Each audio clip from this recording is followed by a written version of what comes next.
বিসমিল্লাহির রহমানির রহিম। প্রিয় ভিউয়ার্স, আসসালামু আলাইকুম। আজ যে সকালবেলা ঘুমেতে উঠলাম, বন্ধু বান্ধবের ফোনের যন্ত্রণা। তো একজনে কইতাছে তেল নাই, আরেকজনে কইতাছে তেল নাই। বন্ধু, তোরা মুখ দিয়ে পাম্প কি তেল দিব নাকি? আমি কইলাম আমি তো জানি না, কিন্তু আজকে একটু খোঁজ খবর নিয়ে দেখি তেল দেয় কিনা। তো হঠাৎ করে ঘুম থেকে উঠলাম, উঠে বাড়ির সামনে এলাম, আয় দেখি অনেকগুলা বাইকগুলা দেখিয়া পরে এক লোকের জিজ্ঞেস করলাম, ভাই এখানে কি বড় কোনো এমপি মন্ত্রীর কোনো শোডাউন নাকি?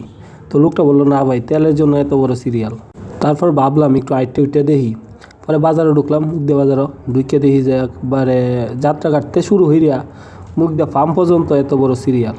এই রে ভাই, কি কইয়াম। আসলে বাজারও না ঢুকলে বুঝতামই না যে বাংলাদেশে যে এত তেলের সংকট আছে।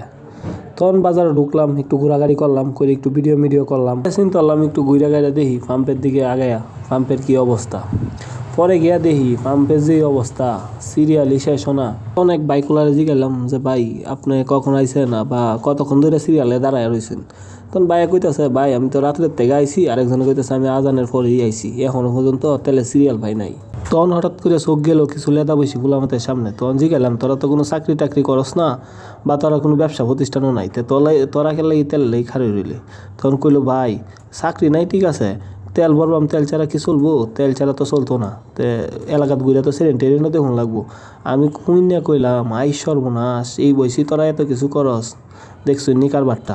যেটা আমরা পাচ্ছি না এটা তোরা কস, যা তোরা আগামী দিনের ভবিষ্যৎ দোয়া করি তোরার জন্য। তোরা যাতে দেশে সবকিছু স্বাধীন হইরা এই কলিকালের কলিযুগের ইজ্জতটা রাখতে রস, যেটা আমরা না পাচ্ছি।